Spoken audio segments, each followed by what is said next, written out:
Satu persatu, negara bagian dan wilayah di Amerika Serikat membuka pendaftaran vaksinasi COVID bagi seluruh warganya usia 16 tahun ke atas. Di Massachusetts misalnya, Thomas Gregory, usia 16 tahun, juga akhirnya disuntik vaksin.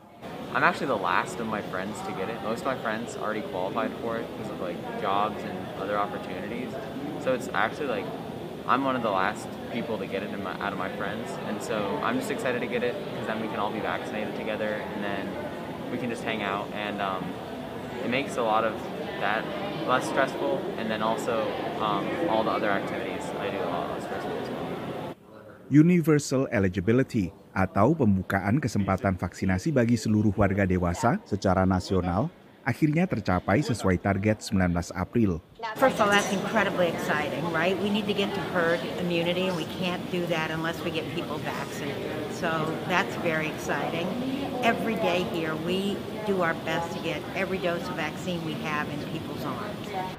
Meski banyak penerima vaksin masih harus menunggu dosis kedua, terlampauinya sejumlah target vaksinasi ini mengundang optimisme dunia usaha bahwa perekonomian akan segera pulih. Berbagai langkah ditempuh pemerintah federal di bawah Joe Biden untuk menggalakkan vaksinasi sebanyak-banyaknya warga Amerika Serikat. Salah satunya adalah keringanan pajak yang diberikan pada para pemilik usaha agar pekerja mereka bisa mengambil cuti berbayar bila mereka ingin libur kerja sejenak untuk menjalani vaksinasi. Dengan demikian pekerja tidak harus khawatir kehilangan penghasilan mereka, terutama bila mereka upahnya adalah jam-jaman, dan juga para pemilik usaha tidak merasa terbebani atau dirugikan. Dampak ekonomi berkelanjutan akibat pandemi tercermin dari pemasukan perusahaan yang satu persatu memberi laporan keuangan kuartal pertamanya di Wall Street. Perusahaan streaming video Netflix misalnya, yang pelanggannya melonjak selama pandemi, akhirnya harus kewalahan memproduksi konten baru juga akibat pandemi. Netflix had 15 million new subscribers in the quarter last year, numbers we couldn't even get our head around back then.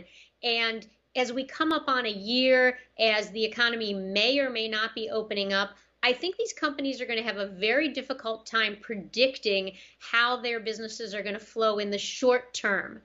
So I think in the long term, there's still great reason to be positive about Netflix. Clearly, the other thing they reported out was productions they would have done that new subscribers might have wanted have had to be delayed.